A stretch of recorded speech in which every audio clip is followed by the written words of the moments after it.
Welcome, ladies and gentlemen, to Minnesota Varsity League Week 7 Valorant action tonight, folks. We are joined by Epiphany and Cookie on the desk with me. So excited to be here. Excited for our game one between St. Louis Park and Hopkins.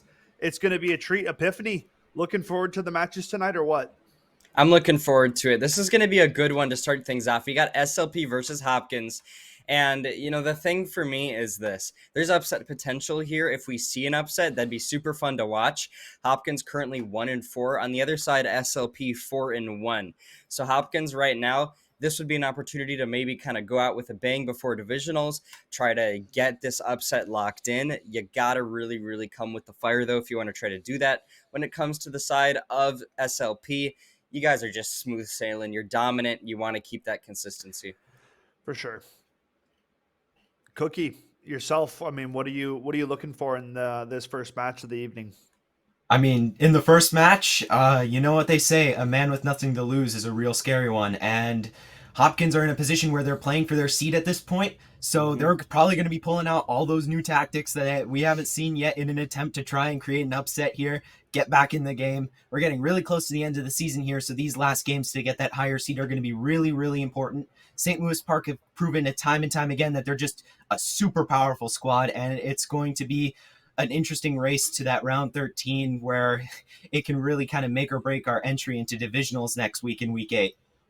For sure, and going to a very familiar map for the Mnvl audience. It's Ascent, known as the classic Mnvl Valorant map. We've seen it countless times through the pick bans. All the teams tend to play it. All the teams tend to love it. And it's a pretty tradable, pretty even map, when it comes down to it. So Epiphany going on to a map like Ascent, Hopkins starting on defense, I believe, St. Louis Park on attack.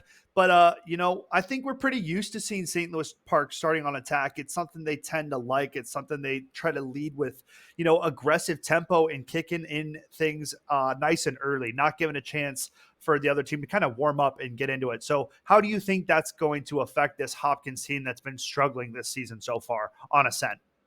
Yeah, I think Hopkins, what you're going to have to do is learn how to adapt here. You are going to be struggling if you're not able to match that speed. And even if you're not able to match that speed, if you're not able to play your game, you don't even have to be as fast as SLP is. You can play a slower game and you can still win as long as you play it right. I think these are the big things that Hopkins need to look at here is how are they going to either match that? How are they going to maybe slow themselves down here in order to make a trap for SLP?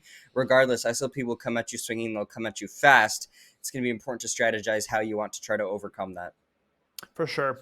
Folks, before we get into our game number one, I want to give a shout out to the number one sponsor here on Mnvl, and that would be none other than VERSION1, guys. V1 has been with Mnvl, been with Valorant, the Rocket League for quite some time, and we have grown quite fond of that organization. I know Epiphany shares the same thoughts as I do, but, I want to say V1 covering all of the registration fees for all of our players, meaning that these guys get to play for free, no limitations, is quite something special. So I want to give a quick thank you to VERSION1. Epiphany, what do you got for me?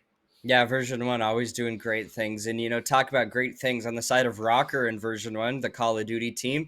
They're hosting a very, very awesome home series event that's going to be coming to the Twin Cities area, actually. It's going to be the Rocker home series. We're going to get to see the whole entire Rocker squad go off against the Florida Mutineers, Boston Breach, LAG, London Royal Ravens, live on LAN. I mean, you don't want to miss Can't that. beat It's it. going to be great. Can't beat it. Cookie, what else you got for us? On the topic of Minnesota Rocker, their new jerseys are looking amazing along with the VERSION1 prismatic jerseys, man. I have not been in love with a jersey as much as I have with this new prismatic jersey. The way the colors work together just looks awesome, man. I'm really excited to get one in my hands. I have it in my cart right now.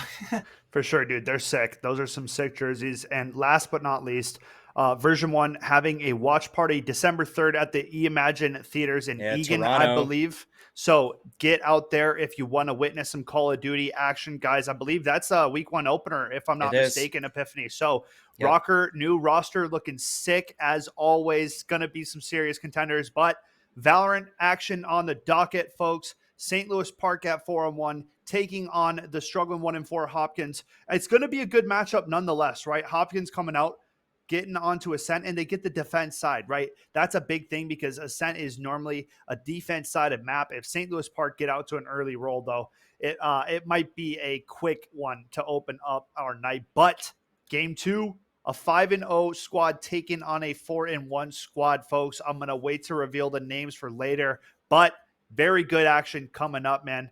Any final thoughts before we get into it, guys? Well, just 2 teams that we've got coming up after this one that have both been on a roll in the season since we first started watching them, and I'm looking forward to that one. But yeah, what I'll say is this first match definitely could surprise us if Hopkins come out strong, or it could be just another example of SLP's dominance. We'll have to see. For sure. Cookie, anything else to say before we get going into Ascent here? I don't really got anything else to say. I completely agree with Pith here. The first game could be either SLP demonstrating their dominance or Hopkins really creating an upset here. It's going to be an interesting matchup for sure. For sure, and I think it's got to start early, right? If Hopkins are going to display some ability to upset this St. Louis Park squad, they got to come out early. They got to find a pistol round, and they got to be able to show some domination across the map, right? Assert their dominance, right? That's really what I'm looking for, because St. Louis Park is a team that plays aggressive, right? We know this. We've seen it time and time again across Mnvl streams, and here we go. Getting ready to get into Agent Select, man. I'm excited. Good luck on the cast, gentlemen, and I'll be looking forward to watching this one. Yeah, for sure. It'll be a good one. And, Cookie, I'm kind of curious when it comes to meta-related stuff, when it kind of comes to the way that we're seeing the meta unfold in these MNVL lobbies. I'm curious kind of what's your current take on everything that we've been seeing. I've been noticing more and more Viper usage personally, that Viper's Pit proving incredibly useful in some of those sites. And I see some of these changes coming through. I see some of these trends happening. What are you noticing? I'm really excited to see that Viper play coming out. Here in MNVL, we're pretty used to our default map of Ascent, but recently we've noticed a trend towards maps like Icebox, where Viper has a real moment to demonstrate its meta capability, and I love seeing these characters come out, right? And in general, I like that in Mnvl we don't have a standardized kit that we're seeing come out from all these schools. I like seeing that we're getting different people from different teams and they're changing it up constantly. It creates an interesting dilemma. Yeah, for sure. And, of course, we also have our consistent trends, right? We always see a chamber, I feel like. That's just becoming incredibly common. The teleport, obviously, so useful, as well as that headhunter can be so, so important for some of these players in order to overcome some of the different measures that will be taken in their games. But regardless, I think as we head into this one, I'm looking to see how that meta might change, what they might stick with. Regardless, I think it's definitely going to be interesting to see how they adapt this time around and what Hopkins might decide to do character-wise, agent-wise, as we go to this pick in order to push back against the aggression of SLP. I don't know what your takes are on that, but I think that there's definitely kind of a you could choose certain characters based on that aggressive strategy that SLP has. Definitely picking a more defensive combo is going to be effective here at kind of holding off St. Louis Park. But of course, you're only on defense for half the game, right? So when you come onto attack, you're definitely going to be struggling without those initiation abilities to get yourself onto sites, right? So as we go into Agent Select here, we're seeing a couple interesting things come out. For example, on the side of Hopkins, we have KO coming out. That's going to be a really important counter to characters like Chamber, who mainly rely on their weaponry abilities to get those picks out, right? So in going into this game, it's going to be interesting to see how St. Louis Park work against some of these picks, even without their KO. Yeah, and another thing I noticed too is, of course, that jet lock-in for SLP. That's obviously one of your more aggressive characters, and that's just something that I see as reasonable for the squad, as they're going to try to play that aggressive strategy. Then back on over towards the Hopkins side, you've got more, a little bit more of a defensive strategy, of course, as we were saying. You've got the Astra, which is definitely interesting. I feel like she's definitely coming back a little bit. I've seen her a little bit more recently. But regardless, those smokes also super, super useful in order to try to cut off some of those key lanes for any attacking squads. So I'd say overall defensive strategy from Hopkins looking decent here. What's your take? It's going to be really interesting to see here. Astra definitely has been proving to be more of a weapon than I initially let on, right? Mhm. Astra, for the longest time, had not been a very effective controller after some nerfs she received in 2021. I do think, however, on maps like Pearl, she's proving to be very, very effective in tight For spaces. sure. However, on Ascent, where you have a large mid area, Astra is going to be probably pretty difficult to use. We'll have to see how they make it work, right? They have a lot to play with here. They really have nothing to lose, so experimenting is key here. Yeah, for sure. And, I think the raise as well is going to be incredibly important too. You've got that showstopper that can be an incredibly powerful ult on the retake of a site, of course. I'm obviously speaking from the perspective of the defensive side here, but regardless, I think there's a lot to be worked with here for Hopkins. And, of course, lots of interesting strategies to come out of SLP too. It's going to be interesting here going into the first pistol round to see how they abuse their utility. It seems that they're putting 2 people, maybe even 3 in mid here. It's definitely a gamble on some early peeks into mid, which it seems like they might get, judging by the player quantities in B lobby. But we'll have to see if that bet plays out. It, in the end, is a gamble, and there is a chance that they get nothing off of it and potentially worse and lose a couple players. Yep, very possible. This mid hit's coming fast. Hopkins on their way forward. It's going to be an early clash with St. Louis Park as the kills go down early on. And, well, Pengu going to be the first one to draw blood, and Woozy going to get taken down. Hopkins already with that 5-3 advantage. Responding with aggression here, it's really aggressive. Kind of interesting to see come out against SLP, right? To play super aggressively against a super aggressive team. It's just a game of aggression. And now you can see that the St. Louis Park players trying to make their way possibly on over towards this A site. Hopkins a full spread right now. We'll see what they decide to do. Maybe rewrap back towards mid might be their option, but you've got players that you got to pick off in these gunfights. You can't run into the entire team at once. It's going to be very careful gun battles here on out.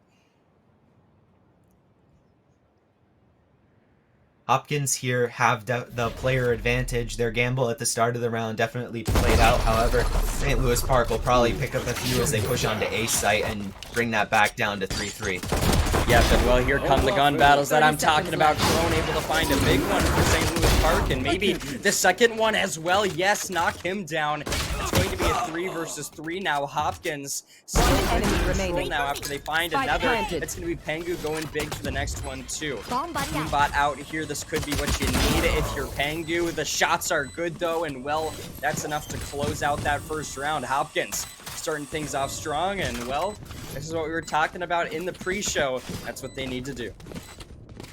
This is a gambler's game, right? Their gamble paid off. They got those early round picks, brought the player count down. Of course, when you're at a 2-player advantage over the other team, you have a lot more wiggle room as to what you can do, kind of work against those players with a higher number advantage. And St. Louis Park definitely played aggressively there towards the end of the round, only getting bombed down when they were really whittled down, not much to do. With that bomb down, however, they do get the economy. We hope to see here that they are going to be saving so that they can buy into the third round and hopefully bring it back. For sure, and well, here's the thing too, is that already looks like St. Louis Park lining up over towards that B site, getting ready to go. I think the big thing for me is that Hopkins, you're going to have to start winning these initial gunfights. That's one way to start it off. Pengu able to find that first one. Now Woozy's trying to use the barrier to get over the top side. That is a smart move right there, able to find the kill. Now quickly the numbers reduce towards the favor of St. Louis Park. And now it's going to be Hopkins having to back off the site. St. Louis Park getting that spike down and fortifying. Spike planted. Interesting moves coming out with the Sage Wall. Early use here is definitely going to play to their advantage. They got a few picks off of it. Interesting use of utility. Sage Wall is difficult to use on this map, and it's definitely a creative use. Definitely, and well, the trades go down and the kills go forward. It's going to be St. Louis Park coming out on top of that round. That is just an example where you get enough kills in order to get control of that site, and of course just rip them apart eventually as they try to retake.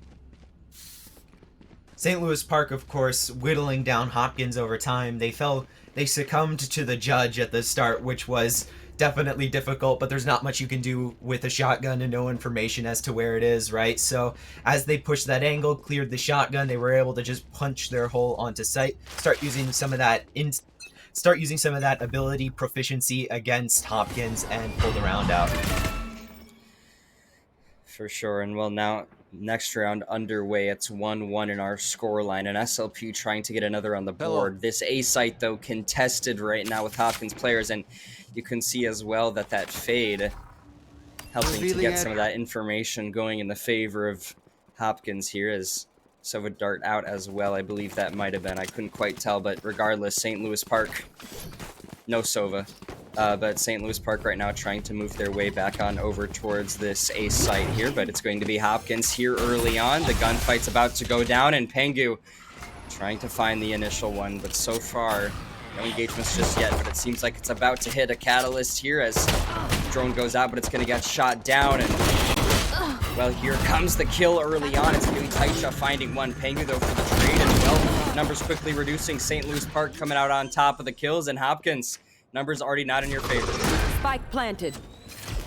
That was an interesting aggression on aggression move there. Hopkins definitely read that they were going to continue to come there, and then the rotate through spawn onto A site should have lent itself to more picks from Hopkins as to the push onto site.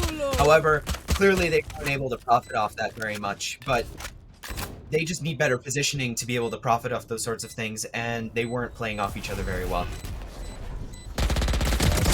Park are going to try to take this one away. Lolito, though, able to find that first one. Now he's trying to push his way forward to try to get the retake, but that spike, it is going off, and you don't look left because it is good night if you don't, and well, he's going to get taken down eventually. SLP, a good round for them. Lolio picking up a pick in the final stages of the round. She did a good job trying to pick up what she could. Not much she could have gotten done there. In general, it shouldn't be expected of her to probably clutch out that round. But getting those picks plays an important role in the economy over the rest of the game. So making sure to continue playing after that round is important. Some players would have just backed off in that situation, and in general, it can be important for the economy to continue playing. For sure. And well, now it's going to be Hopkins trying to figure out their way to get this defense started against SLP, who have already backed off. It's going to be a rotation over towards that A site. Little do they know that lying in wait is going to be Hopkins here on an early cutoff defense. Spaceman trying to find the initial peak, leading the fray of St. Louis Park players as well. Hopkins just fortifying inside of the site right now, as maybe this could be it. You start to get some of the smokes out as Astra. That might be what you need to do to try to find your way in. The Lilo, she's going to try to find an initial kill. She does, but St. Louis Park as well, equating the numbers out. It's 3 versus 3. Lilia forgetting to use the star she had just placed down. That would have been a really influential black hole there to bring everybody into a center spot and just spray through the smoke. However, the push did coffin into something. It did, and well, now back on over towards the site. St. Louis Park go. It's going to be Crone finding a big 2. Now only Yoda left up. He's able to find 1, but now it's the rest of St. Louis Park still struggling right now to take him down, but eventually, of course, they do. Yoda going to hit the ground, and well, St. Louis Park, after an initial difficult round 1, they've gotten 3 in a row here, and so, of course, now up 3-1 here in our game. Pistol round, you know, can go both ways. Both teams are with pistols, but when the game really gets into motion with these rifles, it can show who has the mechanical advantages over who really has that ability, kind of proficiency to be able to just kind of use their utility to their advantage just better than the other team. And as we move into this round, St. Louis Park have definitely proven to have that general superiority. Well, now it's going to be towards this right side A lane, as St. Louis Park try to find the way to retake this site over Hopkins. It's a very slow approach right now, but this Sova Dart could be very, very useful right now for SLP. Hi, Simon. He's telling us hello. Oh, hello. As now St. Louis Park, of course, trying to find their way on over. It's going to be a quick push in now after information goes out. Here comes the stun from KO, but he is overwhelmed. It's going to be Woozy and Spaceman able to find 2. And well, Hopkins already the numbers reduced. Spike planted. Quickly, this one has not gone their direction. And well, St. Louis Park, they find their way in. They get the spike down. And well, if you're not winning the gunfights, at least Pop God Slayer able to take one down, but still, man advantage to St. Louis right now. St. Louis with a dominant push there. They greeted us and they pushed in and they made it work. Now with the player advantage, they have a really easy site to hold as both enemy Hopkins players are stuck kind of off player site. standing. Yep, now only one player left up for Hopkins. You gotta be icy here if you're the chamber. And well, here you go for the peak, Yoda. Nope, not gonna work out with the headhunter that time around, and you're gonna get taken down. St. Louis Park continuing the spree. It's another good round on the board. Nice jiggle out there to get a headshot right on top of that tall box in heaven. It was generally a good move just to grab the pick and see if they could have profited off something else. Sadly, they did get shot down when the jiggle came out. But with that one pick, of course, like I said before, it plays into the economy. So those picks can be really important into some of these rounds. St. Louis Park obviously still with the round advantage and wins. Here. And now it seems like already again SLP gearing up for that A site push. Here they come, and well, it's only the chamber, I believe, over towards that A site, and now he's gonna get taken down. This is a good start for SLP. Yoda not there anymore, and well, Hopkins already starting to try to get that rotation locked in, but SLP, they've already got the presence. They're already getting that spike down, and well, Hopkins gonna be forced to retake now. Here comes the mid push from Lolilo. She's gonna try to lead the rest of the Hopkins squad towards a retake here, but this is not an easy one whatsoever. Get some smokes down, maybe cut off some of those angles, and you can try to find your way in, but like I said, Cookie, this is not an easy task. No, the retake from mid is going to be really difficult because now St. Louis Park can set up right on site as if they were defenders. So it's going to be just as difficult as the attackers pushing into a site full of defenders, and the sides are kind of flip. As now it's going to be Hopkins finding 3 on the site there. That's a way to kick things off on the retake. And well, Crone, the last one up, he gets taken down. And the only player left outside of the site, of course, is Woozy and Hopkins. That is a great possible retake, but St. Louis Park, they had that spike down, and time just did not go in the favor of Hopkins right there. They licked the stamp and send it, as the spray would suggest right there at the end. The round was just kind of written on the wall as they got complete site control with no opposition, were able to just set up as if they were defenders. The push out of mid as an entire squad is always going to be really difficult. You got to spread out your numbers and really clear all the angles you can. Kind of catch those defenders when they're in groups of 2 or maybe even 1. So it was kind of a difficult situation for Hopkins to play out of. For sure. We'll talk about a difficult situation, though. It's going to be Pango finding one onto Taisha. That's going to be SLP trying to get things going in their favor here, as we do have a bit of a issue towards a possible take. Oh, are we paused? We have a little bit of an error, folks. I don't know if stream us. Okay, we're off. We are still on. Okay. All right, everybody. All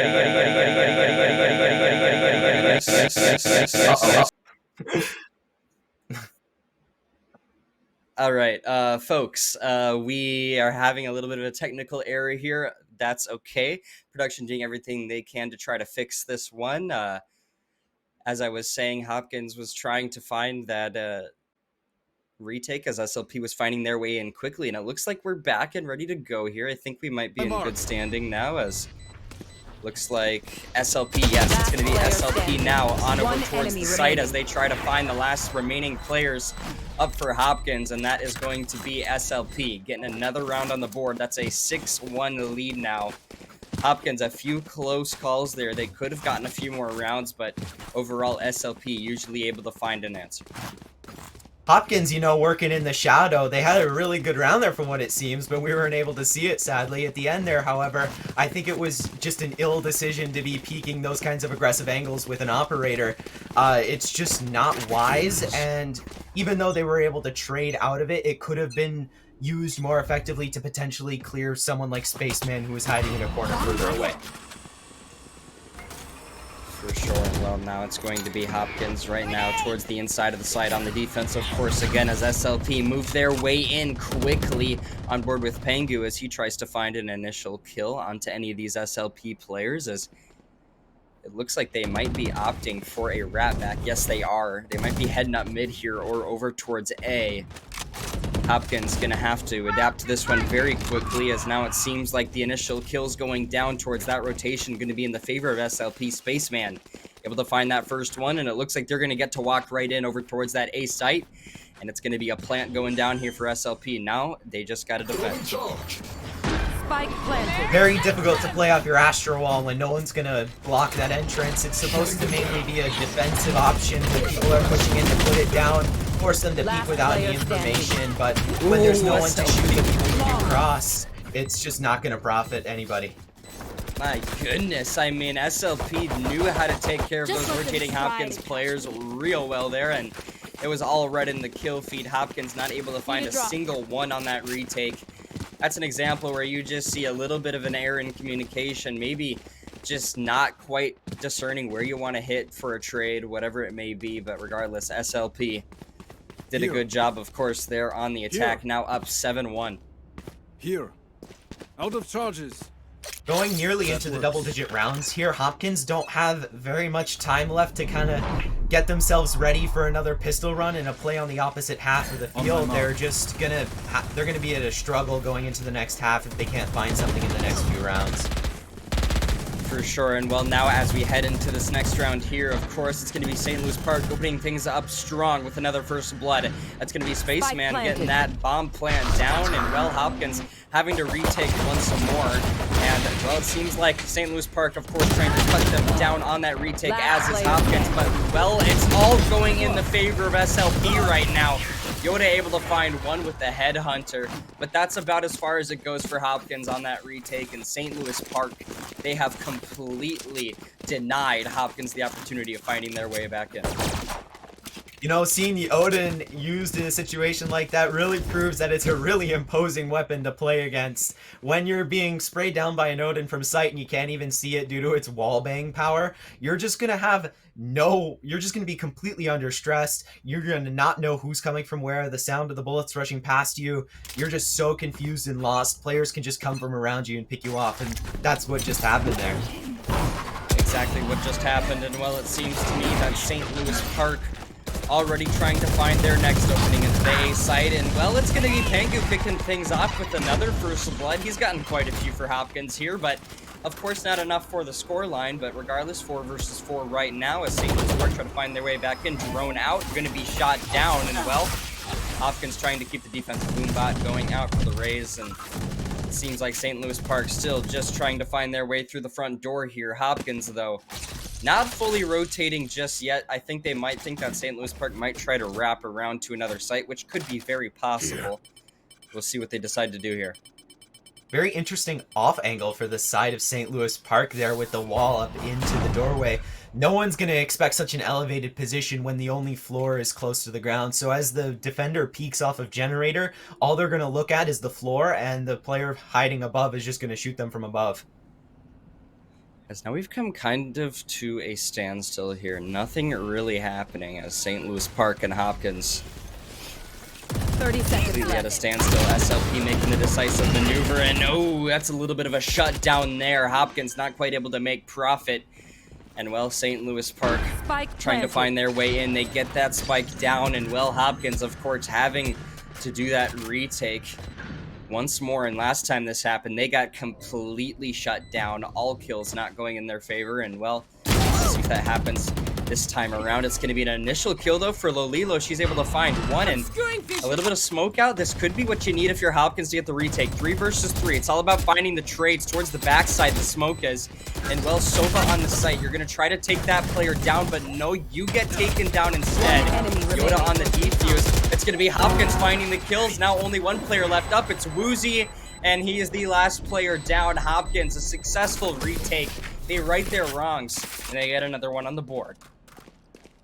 overall, as you can see, Hopkins have defenders are courage. playing in a way where No one is they're moved. paying the bill for these kills. However, they're not making any profit off of them. They're ultimately trading one for one, making the game not really into their favor, but also not really against. It is in general just a kind of one for one deal. They're not making any kind of strides with it. However, right at the end of the round there, when they started playing together and off each other, they were making those profits because both players could play off each other and make sure they weren't dying immediately to peaks they were taking.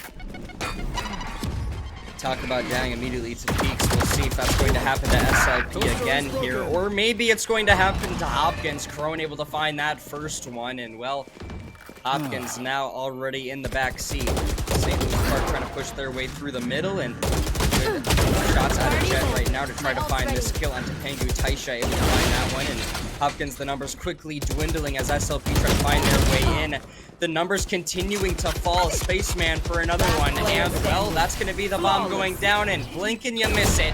Taisha going big. The round is over. Last round in the half. We're going into the last round before the half. That was an aggressive showing by St. Louis Park. They got their foot in the door and they really imposed their presence. So let's see if that happens again here to bring the round into 2-10. It's going to be a difficult half for Hopkins in that case. Maybe if they bring it to 3-9, they'll have a little bit of a curse on their side. Yeah, and you know, the thing for me is that when you're down 2-9, of course the economy has already been super bad for Hopkins. And then if you're not able to get too many on that defensive side, you move back on over towards offense, where in some ways it could get a bit more difficult for you. But the thing for me is that SLP, they are an aggressive team, so maybe these attacking rounds is where they're really benefiting, and they might slow down a bit, but Yoda, he's not trying to slow down at all. He's able to find two towards this cutoff, and well, St. Louis Park trying to find the numbers to go back in their favor again. Simon able to find two, but still, it's going to be only one player left up. That's going to be Spaceman in the 1 versus 3 right now. Spike is going to be down. That goes in his favor.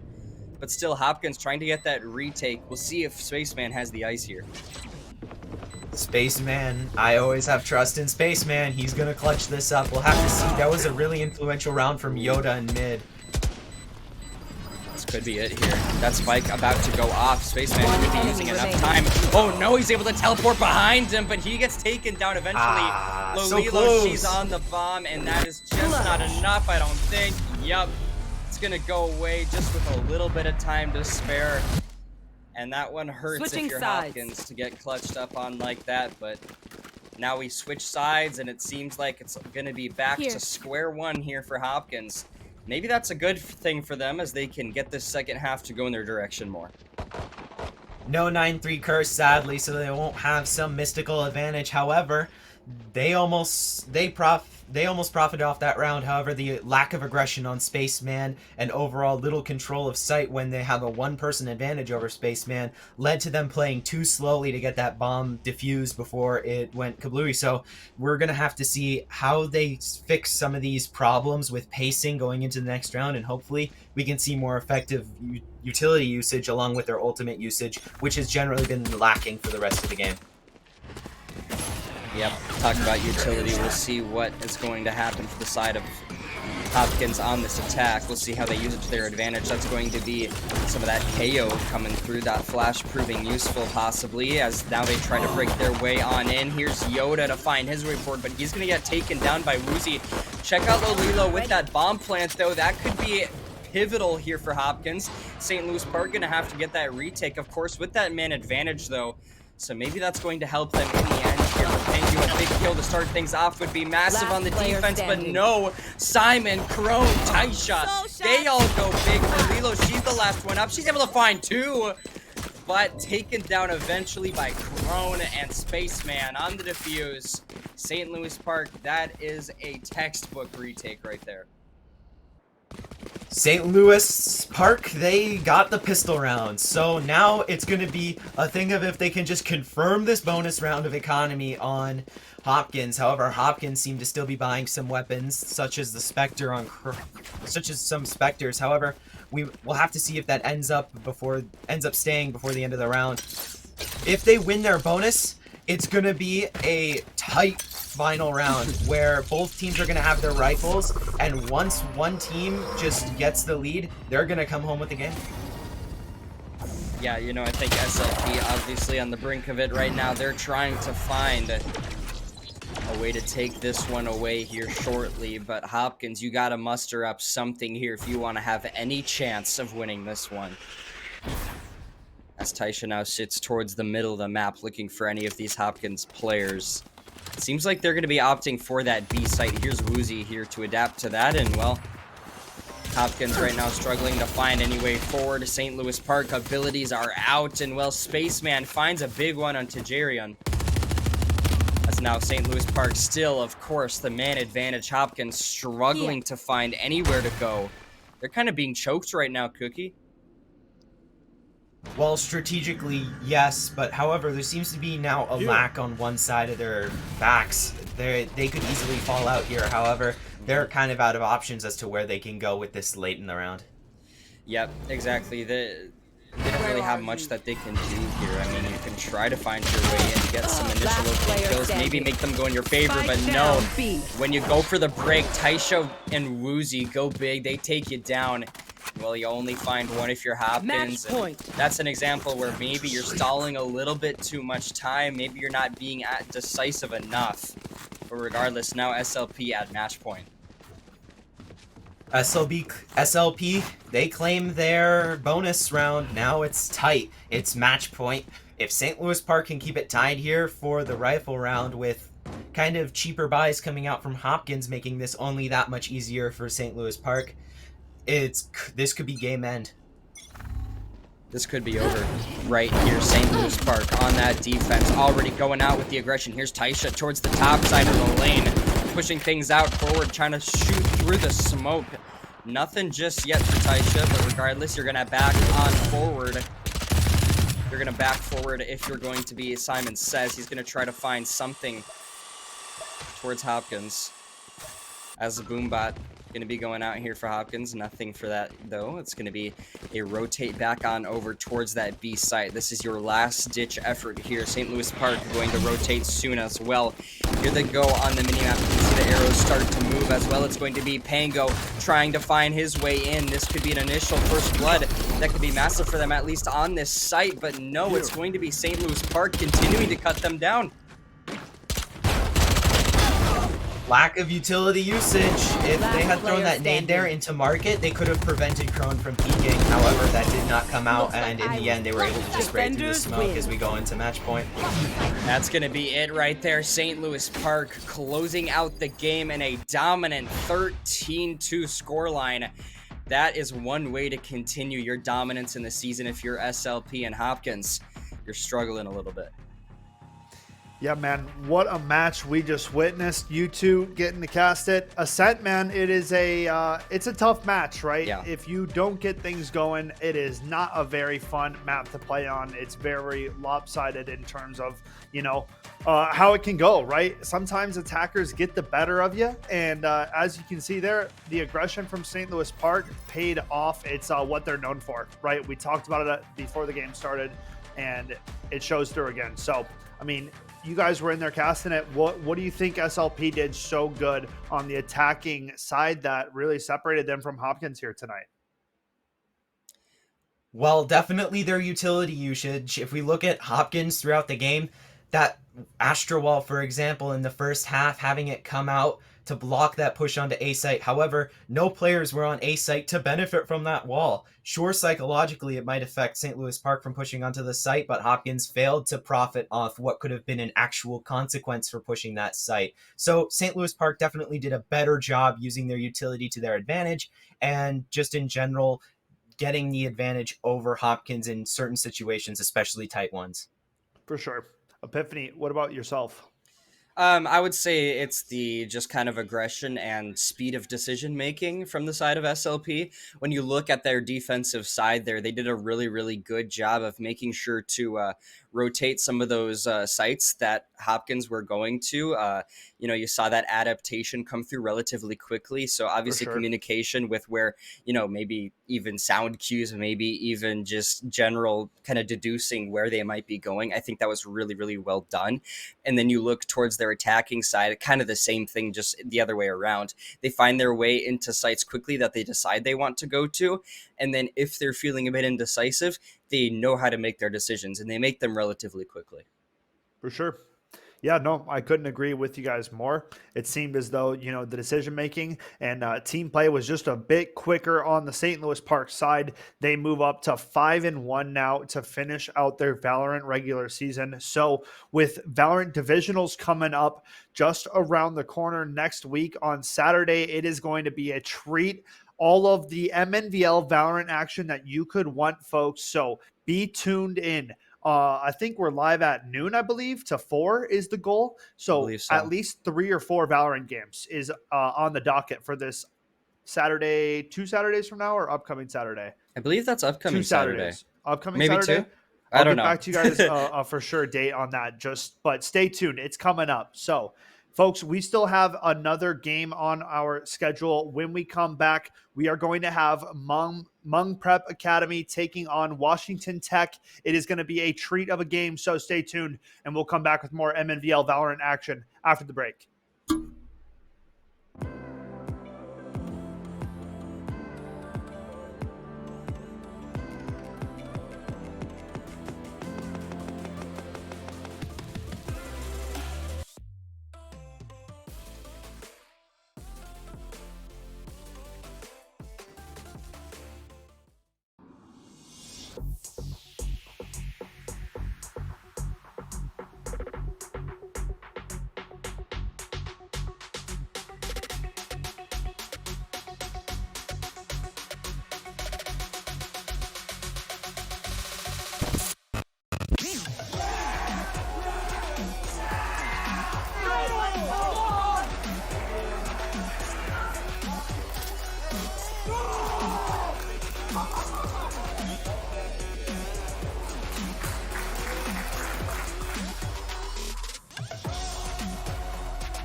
Welcome back, ladies and gentlemen, to MNVL Week 7 Valorant action. I am joined by Epiphany and Cookie on the desk this evening. We just witnessed SLP beat the brakes off of that Hopkins squad. It was a very tough match start to finish, and a 13-2 victory coming out for St. Louis Park. So overall, pretty dominant start to finish. Hopkins did find that pistol round, but, in the end, couldn't find much else to get going for them. Yeah, not much else that they could get going, and it was just a little bit of a difficult match to watch if you're a Hopkins fan. But regardless, we've got another one that's going to be, I believe, a great matchup. Truly. You can see it at the bottom of your screen. Washington Tech, Mong Prep. We watched these guys at the beginning of the year, and they came out dominant. They looked good. They were fun to watch. Really kind of speedy, flashy teams. And now we're back to watch them again. It's a 4-1 team for the side of Mong Prep, a 5-0 for Washington Tech. This is close. This is a battle for the top. For sure. And Cookie, you talked about it before we got into the games tonight. You said Icebox was becoming more of a prevalent map here in MMBL, and that is the second map of the evening selected for us. So nobody better to talk about it than yourself. Washington Tech, the undefeated squad, kicking it off on the defensive side. What do you want to see come out from this team, specifically on the defense side, to get things going for them? Because it overall feels like an attack-sided map on Icebox. A lot of advantageous positions to peek from for the attackers. No. Oh, no. That's the most unfortunate news I've heard in a while. The Valorant gods have not blessed us. We are going back to Ascent because MNVL has no taste and no flavor in map pick ban. We like playing Ascent because it's boring. That's what we're doing. So we're back to Ascent. It's not actually the end of the world. I'm making it a big deal for no reason, but okay, hold on. We have to redo map bans because teams are confused, which is okay. Maybe we don't end up on Ascent. Maybe there's still a hope. Okay, fingers crossed. We're looking up and hoping for the best here. Guys, anything but Ascent, right? I think that's the boat that I'm in. What about you guys? I agree. I think Ascent's a little bit overused. I want to see some Pearl action. I want to see something like that. Just something different. God, we see Ascent so much. Yeah, man. Too much Ascent for my taste. Folks, I want to take a quick second to shout out VERSION1, our primary sponsor of the evening. All of our players get to play for free, no registration fees, and it allows a lot more gateways and opportunities for some of these students that probably wouldn't have gotten that chance, right, to compete for free. We thank V1 so much, and I know you guys have a little bit to talk about on the V1 side of things. So, Cookie, how about you start it off? Well, I'm going to start it off with that new V1 prismatic jersey, man. For sure. That version 1 jersey is looking so clean. Hot. It's so clean. The prismatic look with the purple, black, and white just hits so hard. And on top of that, we also got the new rocker jerseys for the Call of Duty season coming up. Let's go. What kind of news do we got in that regard with Call of Duty? Yeah, I got to say the jerseys are fire. I got my team kit. I got the sweatshirt and the jersey on the way.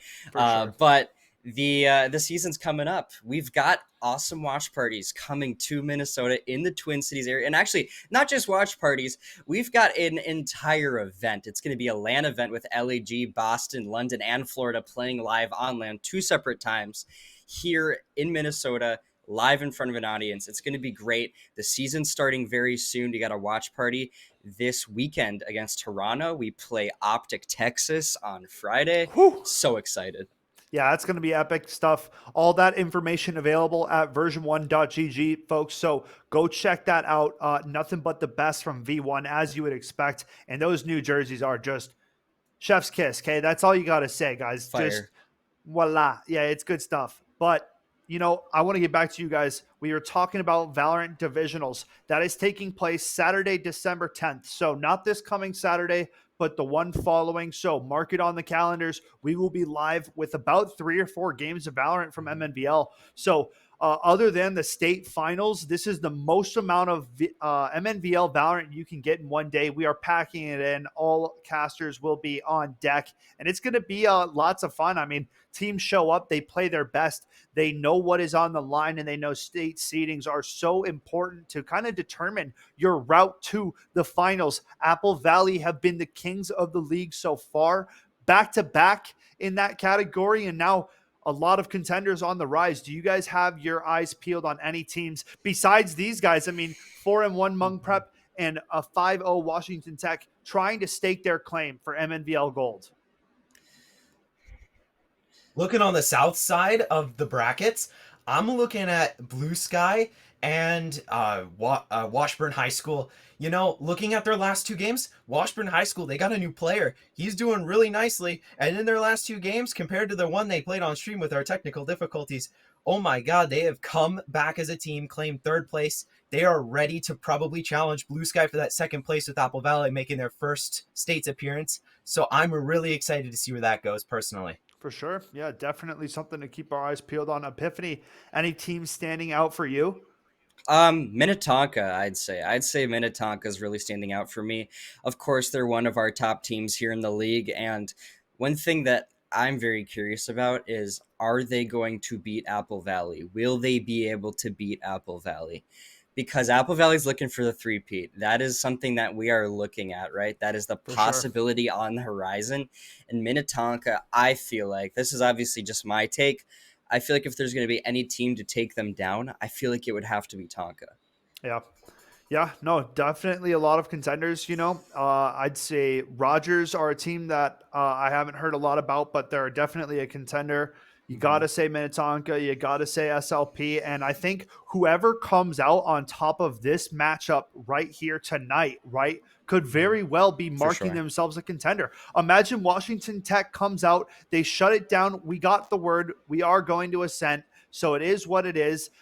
Regardless, all these teams should very much have the information that they need for Ascent, right? Like, we all play it all the time. So these guys know what's coming at them. They are high-level teams in the league, and it's really going to show who the better squad is, whoever comes out on top here, because it's a 4-on-1 versus a 5-0 squad.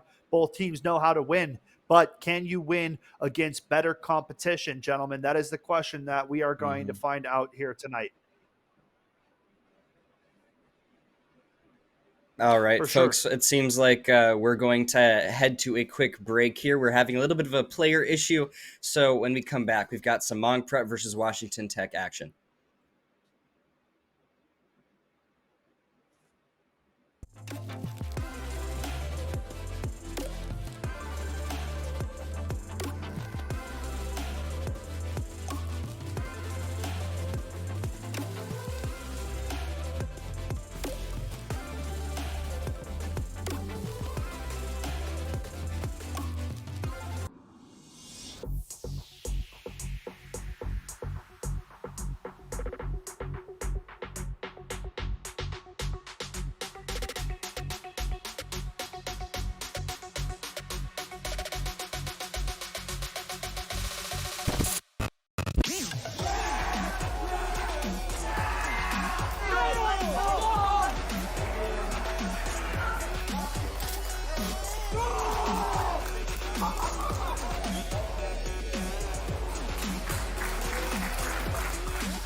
Welcome back, ladies and gentlemen. We apologize for the delay. We were trying to figure out a substitute situation for one of the squads, and thankfully we found that sub, so we still have this epic game on our hands coming up on Ascent.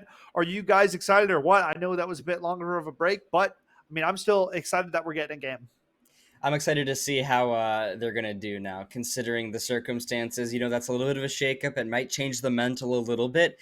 That's going to be interesting to see how they adapt to that. Maybe it won't change anything at all. Maybe we're just going to have the same banger matchup that I was expecting. But regardless, I'm excited. For sure. Very interesting circumstances right here at the start. This is still a really, really influential game in their grouping in the East side. I'm really curious to see who comes out on top here because that gives them top seed in their group. This is going to be a really interesting one to see unfold for sure, especially with the substitute. Yeah, you know, a lot riding on it. Washington Tech, the undefeated squad, getting that substitute for the kind of last second intervals here before we could get going into the game. So happy for them to get it. But now, you know, how much does that affect the team? We'll have to see, right? But nonetheless, I'm very excited to see how these two squads are going to go at it here on Ascent, man. The classic. The classic. The classic MNVL Unfortunately map. Yeah, we rarely have a whole lot diversity in map picks, but regardless, this is definitely a common one. We're going to be headed to that Ascent again, and that makes you look at the intricacies of the map at least a little bit. How can you make it a bit more intricate, right? Despite it being more on the simple side, how can you decide to maybe add some nuance to it, change some of your strategies? That's kind of what I'm looking at for both of these teams, especially when you're playing at such a high level. When it comes to a 5-0 and a 4-1 standing, I think that's really important to look at.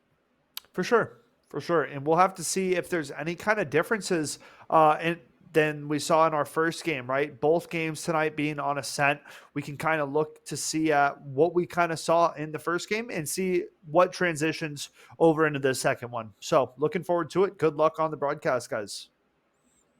Yeah, it's going to be a good one. And well, here we go. It's time for some agent select. Again, I appreciate everybody waiting while we get this one sorted out. And well, we are here now and ready to go.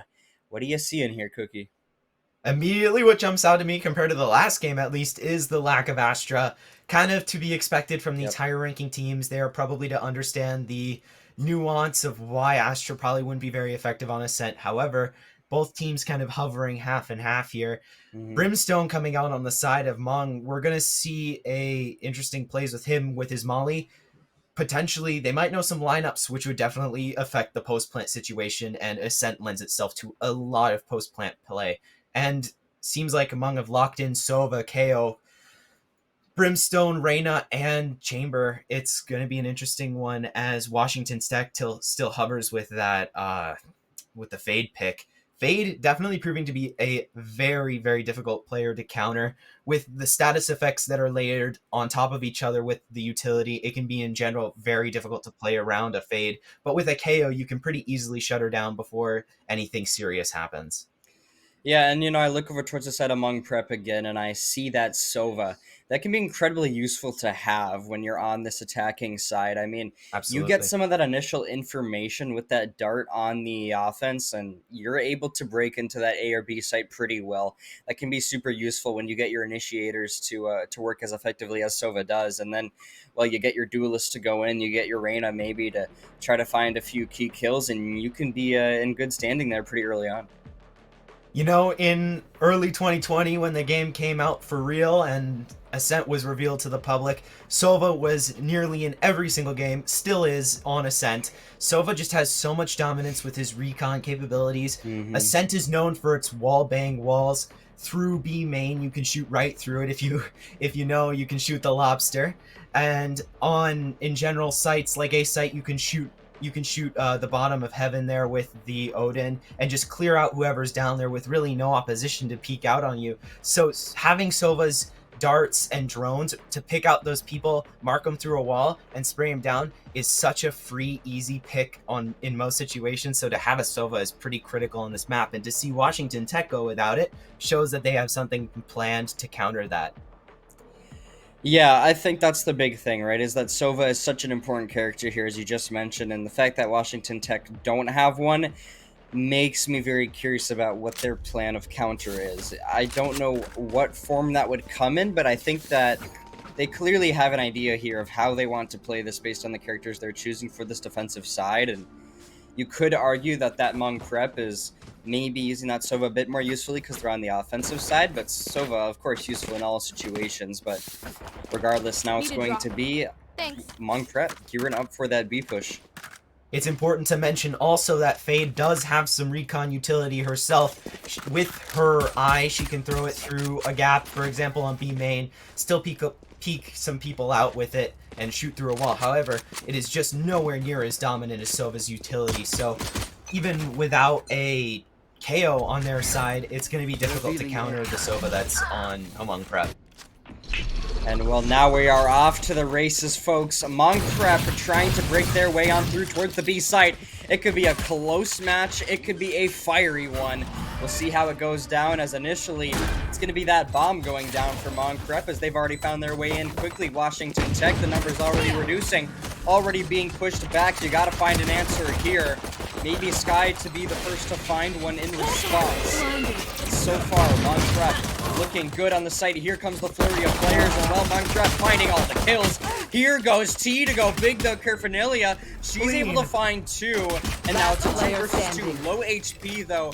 Now it's only going to be Carphanelia up in the 1 versus 2. She gets taken down eventually. It was a good effort there for a retake out of Washington Tech, but Mong Prep, they come out on top. Constant action going on there in the B-side in the closing stages of the round. Those picks, it was like a battle zone. Just pick after pick after pick going on either side. And those really, really nice and crisp locks between players when, for example, a couple of shots were missing, just really show that both these teams are on top of their game when it comes to basic gun mechanics. And as we probably go into these rifle rounds, I really hope to see how these teams play against each other, and with pretty equal weapon capabilities on each side, how each team plays around each other is going to be very different than some of the other games we've observed this season. Now we head out over towards that B site. Mong Prep kicking things off strong with the first blood. Fasic able to find one Yuki-on though for the trade, and well, it's going to be the kills going down on the site as Lucy going to get that bomb planted. It's going to be Washington Tech trying to find an answer here. Well, you do so. It's going to be a 3-2. As that maybe equates the numbers a little bit more. Still, you're at a disadvantage here. Carphanelia, she's trying to find an answer. Mong Prep, though, so far so good on the fortification of the site. Tia could have been a pivotal kill towards the front, but you're able to get the trade if you're Carphanelia. Now it's all about that 1 versus 2 ice. The question is, do you have it? No, you don't. You get cut apart. This is clearly premeditated. Mong Prep just have a push down memorized. They're getting into position really quickly. Brimstone, for example, is using utility very effectively to block off these sight lines that defenders really, really want to push into as the attackers rotate onto site, with mollies blocking entrances and well-placed smokes blocking just the vision of the defenders. It is just playing into their hand here as Washington Tech scramble to try and find a way to prevent this. I love this camera angle from production here. I love the lobster. Looking at the little drawing on the wall. Anyways, now we kick things off towards the middle of the map here as Linlin trying to find the opening with the sniper possibly, but Washington Tech also with the presence on that A site. They're going to get cut down early on though if they're not careful. Here's T trying to find the answer. That's the first blood. Maybe the second as well, not quite, but the trades are sound. And well, it's Pinstripes in the kill feed, but Mong Prep, they keep rolling as they're going to try to find their way onto the site. Get that bomb planted. A little bit of flash goes out from the sky as now Mong Prep still with the man advantage, and Washington Tech taken apart very quickly again. Carphanelia, the last one to drop. And well, it's a 3-0 lead for Mong Prep. Mong Prep putting their foot down. We're dominant here. They want to make sure that they get that idea into their head, kind of start whittling down the mental of Washington Tech as they just keep claiming these rounds, going into the main rifle rounds here. It's really just dominance. Clearly, they've practiced a lot with each other. They understand how we play on sites, and they're just doing what they've practiced, and clearly it's working. They know how to play around Washington Tech. Production's finding every drawing on the wall in this map. Then we got the dog. Love that. Anyway, here comes Mom. Front door of that B site, trying to find an opening, and well, another quick round ensues. It's going to be Drowsy and Linland going big, finding the first two. Here comes Washington Prep for the answer back, though. They're not on the site, so that's going to be a bit harder to make things happen. Lucy, she's going to get that bomb down, and well, Washington Tech, the numbers quickly reduced. Drowsy trying to sniff you out. A big one comes through. Sleepy, though, able to find one with a Marshall. Here comes Linland, though, for the quick answer with Slivian. That's going to be Monk Prep with another decisive round. This seems like a run-through right now by Monk Prep, and Substitute maybe throwing things off for Washington Tech. Not quite sure how much, but regardless, Monk Prep doing well. Speaking of watching some art, I am only seeing art coming out from Wung Prep. That is some beautiful team play coming together to claim these sites. There is just nothing Washington Tech has been doing to try and really get around this. We're going to have to see some real evolution in gameplay, although they do seem to be reading this push onto A, which could prove to be a really interesting round. You want to play? Let's play. Yeah, and I believe Almo is that substitute. Drowsy is not in for Washington Tech, in case anybody wanted some specificity on that, but regardless, now Monk Prep trying to kick things off with another successful round. It's going to be Washington Tech opening things up with the first blood. Sleepy finding that one, but Lucy immediately, she's there for the trade. Lucy going to get that bomb down as well, she consistently being the one to do that. A Slithian now, of course, for the trade too. Washington Prep, Washington Tech, the numbers quickly reducing, and Monk Prep, they found their way in again. It's going to be a bit of information gathering for Sky here, as maybe that's what you need to try to kick things off in your favor towards the site, but Monk Prep so far so good. You sit on the site, you fortify, and you wait for Washington Tech. Washington Tech in difficult positions here that are well kept out of their kind of thoughts by Monk Prep. They're just struggling to get these picks. Oh my god! No way, Yukion able to find three. Could he make it the fourth? Oh my no, god! He's not able to. No, that was so close. Watch them run when lit by my sonar. That's when we strike. Maybe the engine just needed a little bit of boost? That was an amazing round. I mean, that is just an example right there where you could have had that's a clip-worthy possible clutch right there. If you would have got that last kill, I surely would have gone nuts, but regardless, gets slowed down eventually, gets taken out eventually. Still, Yuhyun, obviously, I think the key player for Washington Tech, we consistently see him pop off on the squad. Every time that I've watched, he's always that star player, and he's trying to make those big plays consistently. Almost did it again. Well, we'll see what he's able to do this time around, as it's going to be him trying to thwart the Monk Prep push. Well, Linland able to kick things off strong with an initial kill here to Washington Tech. Numbers already not in their favor, but the trades go down, and well, still not in their favor, but you take one down at least, I believe, for the time being. And well, it's going to be Linland finding another key kill. Washington Tech, only one player left up. That is the guy we were just talking about, Yuhyun, with the ult. He's trying to be icy right now. Super icy, slippery with the movement, trying to get those knives out. However, they do seem to be pretty stagnant right there. Couldn't quite bring it out again. Your hearts are pounding. Yeah, that's an example right there of just maybe a bit of an overzealous use of the ult right there. The dagger's just not quite working out, and maybe a little bit of a waste in the 1 versus 5, but regardless, still Monk Prep able to win that round, up 6-0 right now. I gotta say, Cookie, this is not what I was expecting out of this matchup. Bonne chance. Not at all. Hmong are ready to take this on. Hmong Prep just seem so coordinated, and they just know what they're doing. It's almost as if they've watched every VOD Washington Tech has played and just know how they're going to respond to tactics. Yes, they do, and we'll talk about a response. Washington Tech not able to find one to the big 3-piece that Monk Prep's able to kick that one off with, and well, towards the backside now waits Almo as Lucy, she's going to get that bomb planted. Another big one, though, from Sleepy with the operator, 3 versus 2. Washington Tech, if you work together, you could retake this. Washington Tech, though, have to climb a mountain to do so. It's going to have to be a really creative push here. I don't see it happening personally, but I think a few picks might come out here.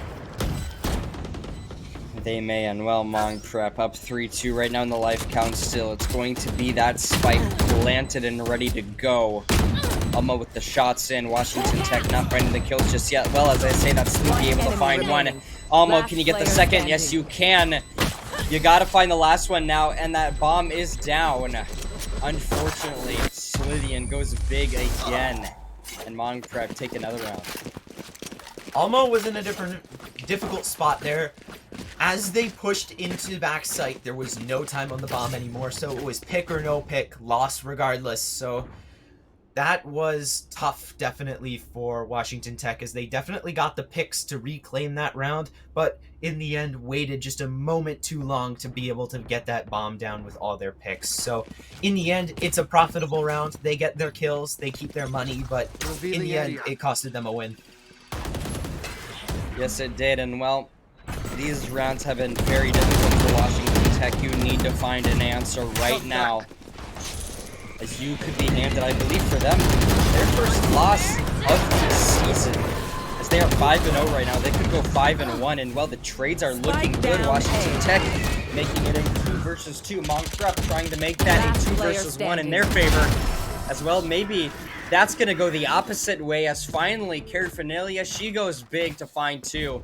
And Washington Tech, they at least get 1 on the board, but still down 7-1.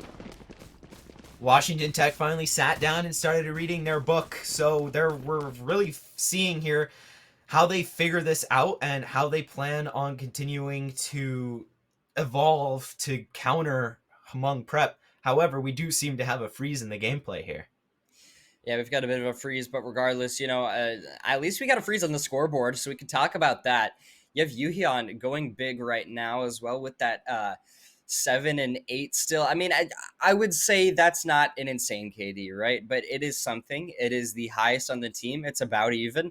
I'd say that's significant, but then you look towards the other side. You look at Slithian. You look at that 13 and 2. You look at the 11 and 5 out of Drowsy.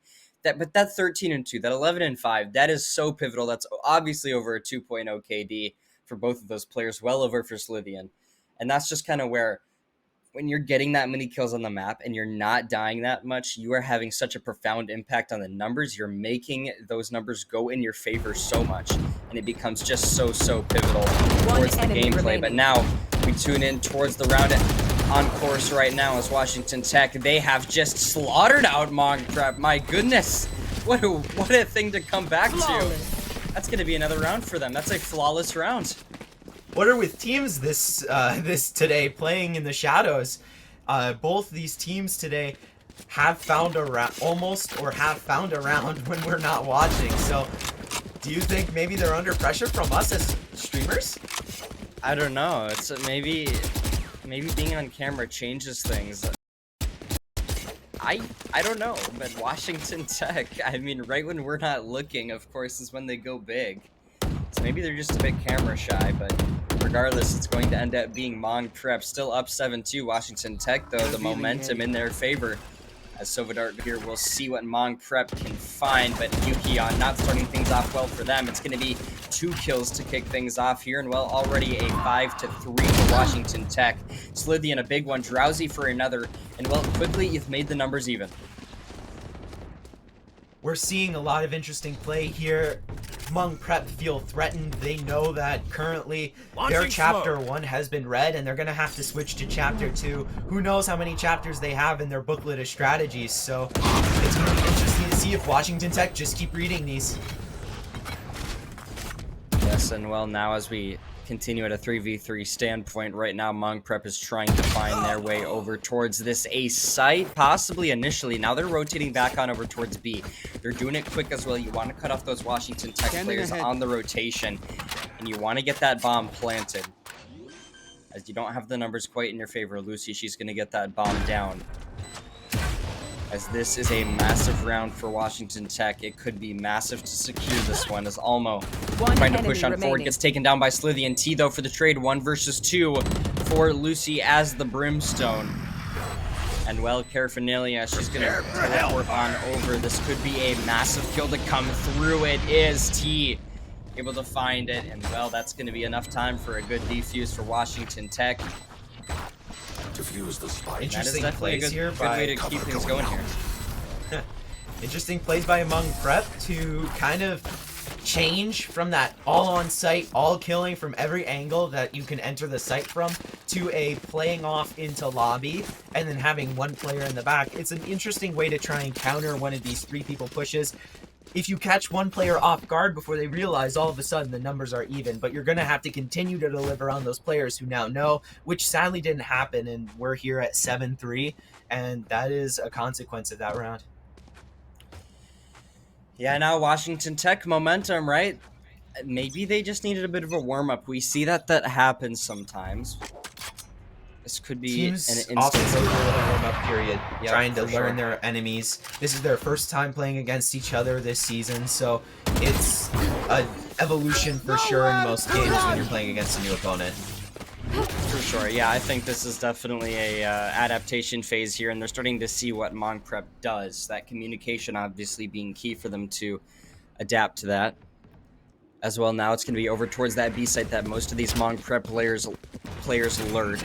They find their way in here. It's going to be that knife out from KO. Here comes the kill too. Vasic able to find that big one. Then it's going to be a 4 versus 4 right now. Spike planted. As Spike's going to go down here, it's going to be up to Washington Tech to retake.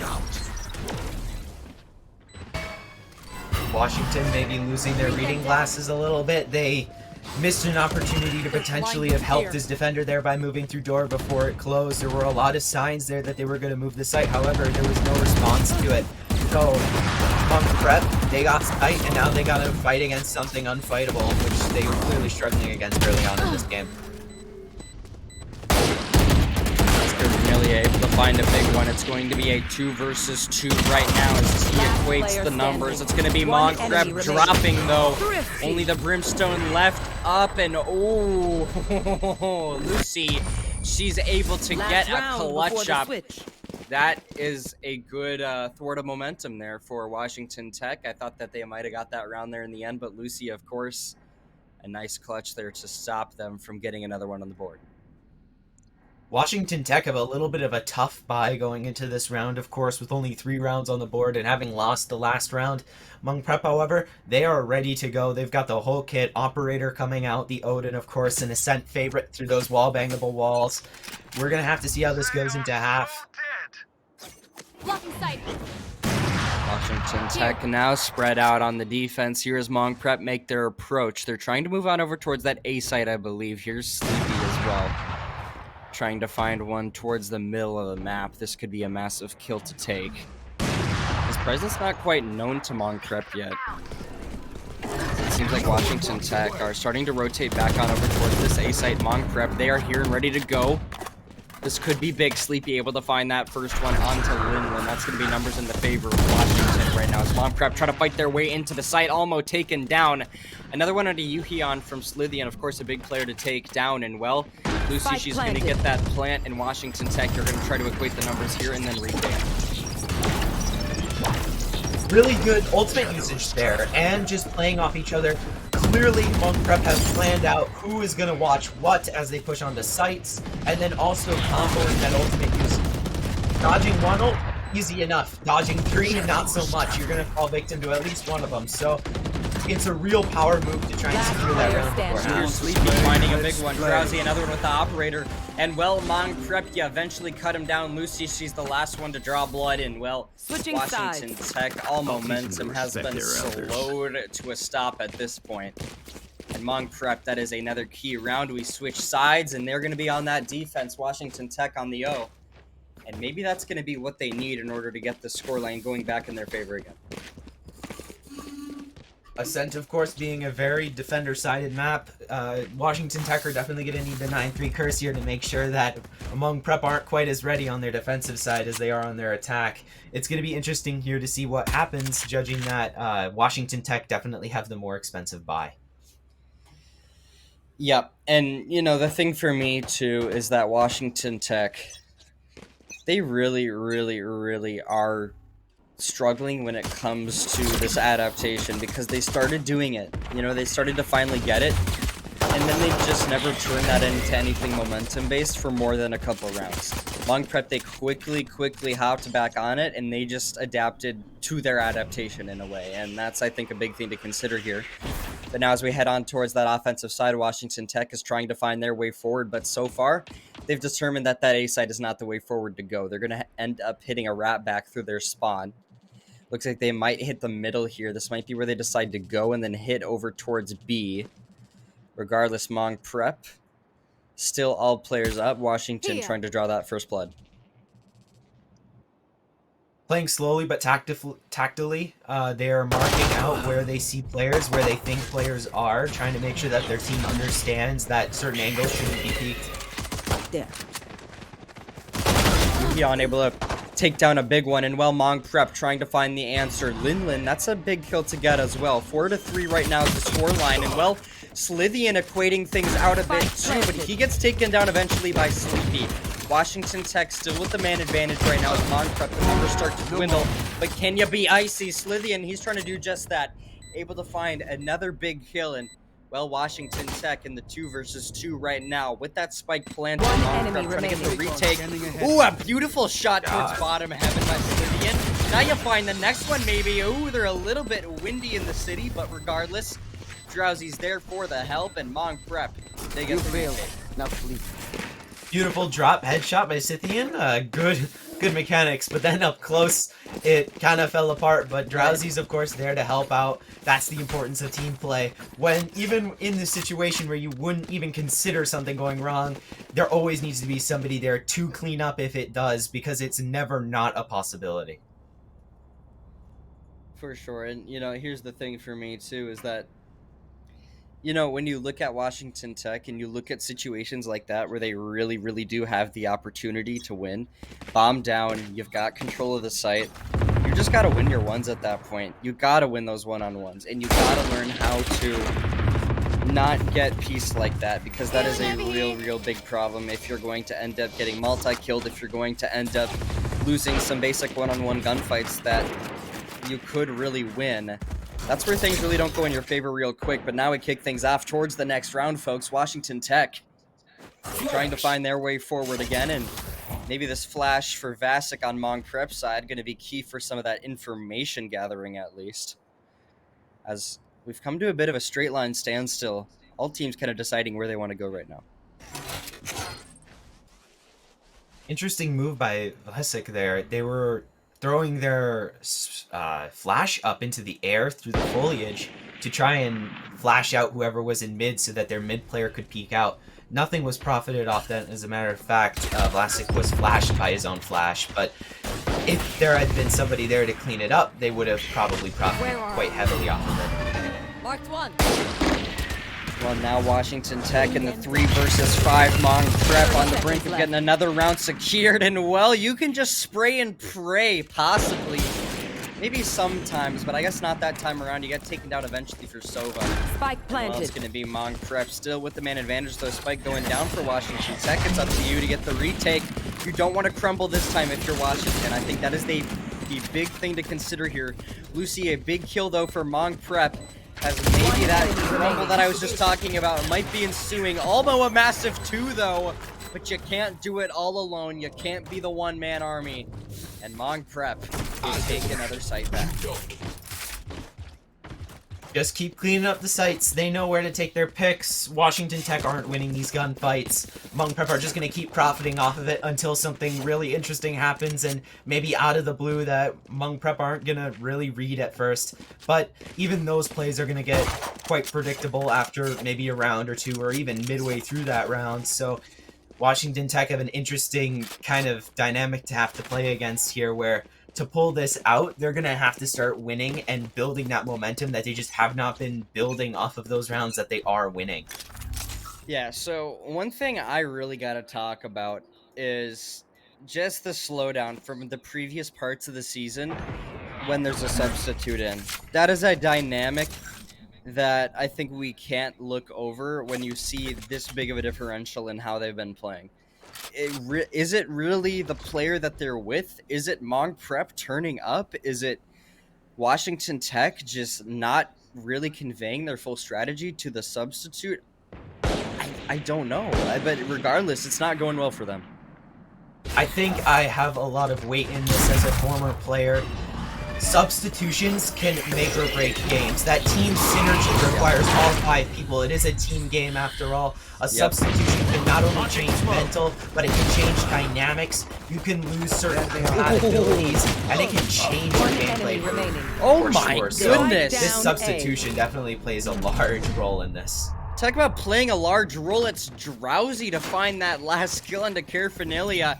And I was just going wild because those were like the most perfect trades in a kill feed that I have seen. It was red, blue, red, blue, red, blue, all the way down the list until Drowsy was able to draw the final one with 2 men up and eventually make things go in the favor of Mnvl. But regardless, that was better from Washington there. You're able to start winning some more of those gunfights.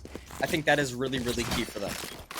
Embarrass them. Yeah, Mnvl are match point here. If they can just keep getting those mechanical gun kills on Washington Tech here, it's their game. So we'll have to see how this pans out. We'll have to see how it pans out for sure, as now it's going to be Washington Tech. Of course, on the offense again, trying to find their opening towards a site. Mnvl trying to play for that information game as well. Where might these Washington Tech players be lurking? It's a quiet approach right now for them as they try to find their way over towards A. Here's Lucy. She's trying to cut them off. Playing for this information. Here come the Washington Tech players. Smoke going out from the brim, and well, Yuhyeon able to draw first blood here. This could be pivotal here for Washington, as well it's going to end up being Mnvl. Struggling in the numbers right now towards the top side. But Slithian as well, trying to peek through the bottom side of heaven with the Odin. I mean, that is one way to play that, I guess, huh? Yeah, like we said at the start of the round, those Sova darts, they mark whoever's below. So if you mark who's below, you can spray them with the Odin and get that free kill without even having to peek, as Mung here are left without any kind of that intel to do so. Mnvl left in a 1 versus 3 is going to be Lunlin with the Marshall. Do you have the ice? No, you do not. Washington Tech, they stay alive, they hang on, they get another one on the board. Again, folks, Mnvl at match point right now. They just need one more. Definitely a good pullback from Washington Tech, but we've seen it before earlier in the game. That's how they're at 4 right now. It's mainly if they can just build lasting momentum, which is what we've been lacking. Go into another quick pause here in the gameplay. Yeah, and you know, again, I guess I'll go back to the scoreboard, right? 21-8 now for Slithy and Cookie. That is a amazing scoreline. I honestly cannot believe that, considering the fact that you have gotten a massive portion of your team's kills single-handedly like that. That is that's definitely amazing to see for sure. And well, now he kicks things off with yet another one. Linlin one as well. As Washington Tech, they start to drop. This could be it. Mnvl, you are coming to take out the 5-0 team. Oh my! Washington Tech, you have been slain in a 13-4 L. Unbelievable stuff. Yeah, man, unbelievable stuff indeed. That is one way to lose your undefeated streak in a season, and not just lose it. An absolute dominant showing coming out from Mnvl Academy. I mean, start to finish, that team was on a different level. They come out, they win 13-4. Granted, Washington Tech had a substitution, but at the end of the day, an undefeated team is an undefeated team. And this was a huge showing from Mnvl tonight. Even with that substitution, you'd expect to see a lot more along the lines of what you would think of a 5-win squad, right? It shouldn't all be resting on the shoulders of one substitution. So it's a combination of factors between having that substitution, losing that group play, to having that stream pressure, which definitely does exist. And we could clearly see it at some points during these last 2 games. Skep, what have you been picking up so far this entire game as little things that have been consistently kind of ruining this game for Washington Tech? You know, overall, it's just really surprising to me that both games coming out on Ascent tonight, and both times the attacking team was the team to really That's open true. things up and get things going for themselves. They had two monster showings. I mean, in the St. Louis Park game, it was SLP leading the charge on attack. And then again here in game number 2, Hmong Prep, 7-0 start in the game, or like they, or maybe not that dominant, but 7-1, something along those lines. Like they got up to a very good start, and I really think it was just a momentum based steamroll that we saw throughout both games tonight. For sure. And, I think the big thing I'd say too is when you look at Mong Prep and you kind of see what they're doing on the map, I feel like they are adapting to Washington Tech. And the reason I say that is because they came out strong. They got that momentum, as you mentioned. But then Washington Tech, they got a period where they kind of did something a little bit different. They got a few more rounds on the board. But then the response by Mong Prep was, I believe, a round where they got like a flawless round or something like that. Yeah. Something close to that. So like they see the strategy changing and they know how to hop on it real quick. For sure. Yeah, no, I'm in agreement, folks. We appreciate you sticking through the delays tonight. The substitution didn't end up coming in to save Washington Tech as they dropped their first game of the season, but it was to a competitive Hmong Prep squad coming out and impressing the broadcast tonight. Now moving up to 5-1, I believe, on the season, giving Washington their first loss. And we are going to take a quick little break, but when we come back, we are hopefully going to have an interview with one of the players on the Hmong Prep side. So stay tuned, and we'll get back after a short break.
Welcome back, ladies and gentlemen. We just witnessed an awesome set of games here tonight to close out our Valorant portion of the regular season here at MNVL. But now joining us on the desk is none other than Scythian. How are you doing tonight, and how are you feeling after that dominant Ascent win?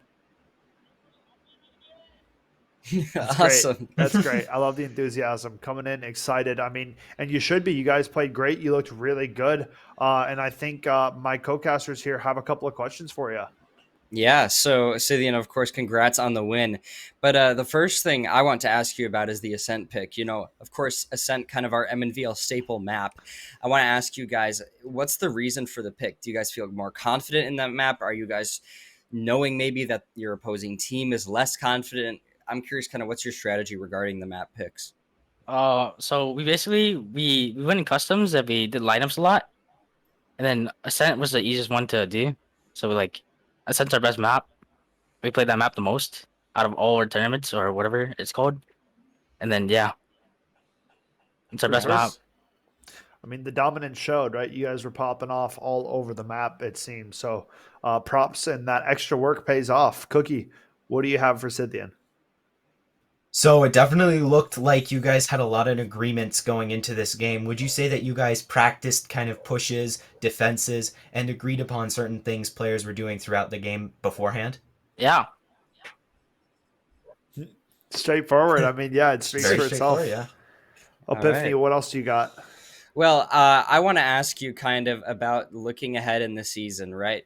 You just played a team that was 5-0. You were able to take them down, and that's a big deal, of course. You guys now looking really good heading into divisionals next time, and I kind of want to ask you, how are you feeling going into that, knowing that you just took down the top seed and you're now even?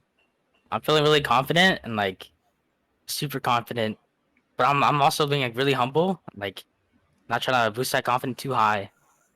For sure. I hear you. I hear you. But I mean, that's a good, it's definitely a good victory to find a team that hasn't dropped a game yet in the season. It shows that you guys and your teamwork and that extra work that you're talking about is coming into play. So keep on that extra work, and it's coming through to help out. Cookie, any final questions here for Scythian?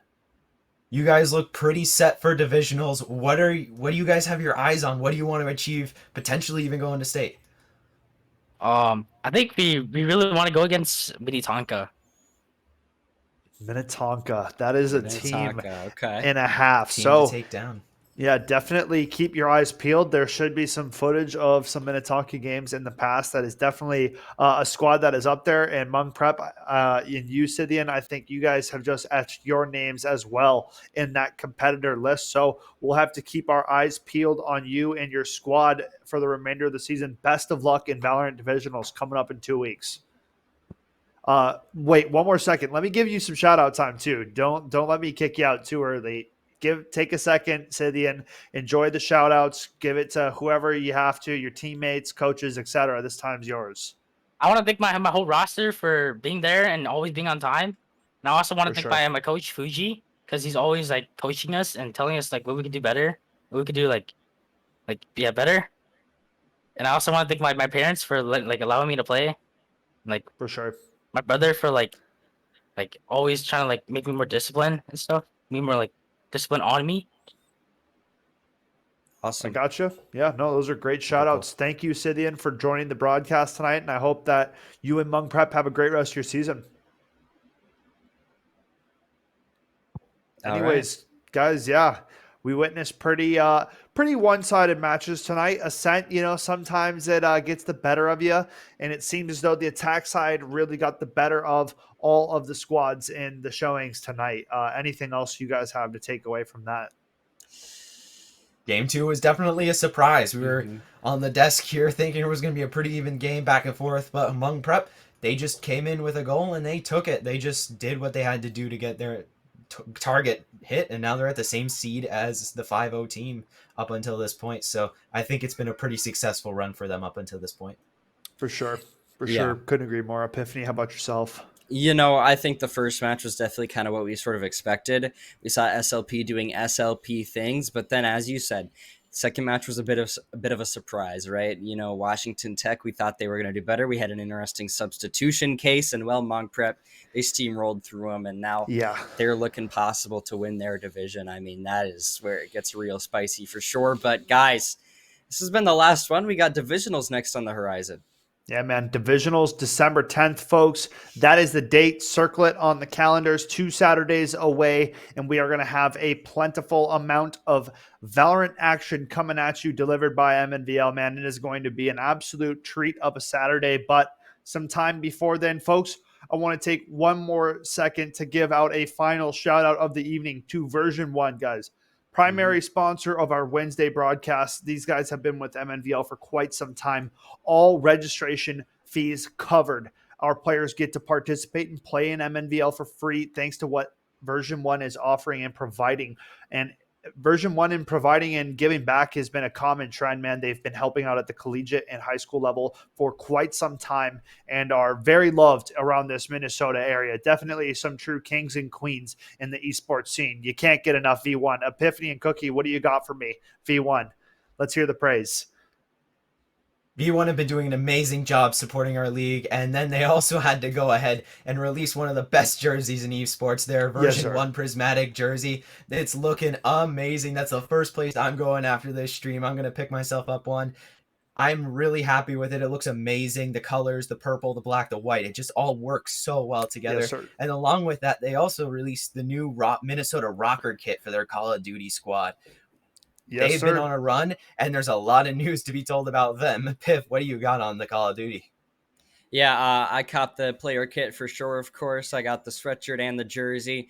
Looking pretty fire, I gotta say. Got that on the way. Honestly, it feels like an eternity. I just can't wait for it to be here. But regardless, I'm looking forward to the season up ahead for Call of Duty. Of course, we got Minnesota Rocker against Texas and Toronto coming up. Watch parties. We got the home series versus LAG, London. We got Florida. We've got Boston as well, going up against Rocker live on LAN. So you want to make sure you stay tuned for that to get tickets when they're available. But guys, I appreciate all of the support from you guys on the cast today. We appreciate the support of Version1. It's been great. Yeah. Nothing but appreciation for the viewers tuning in and supporting the Mnvl stream, guys. We do it for the players. We do it for you guys. And we thank each and every one of you for coming out. I want you guys to all enjoy the rest of your Wednesday evening. Get some gaming in. Do whatever you got to do. Give your family members some hugs. It's all love coming from the Mnvl staff here tonight. We will see you guys live again for Smash Bros here tomorrow for Thursday. But from the Mnvl crew, from the production, we thank each and every one of you. You guys take care. Have a good rest of your night. We'll see you tomorrow.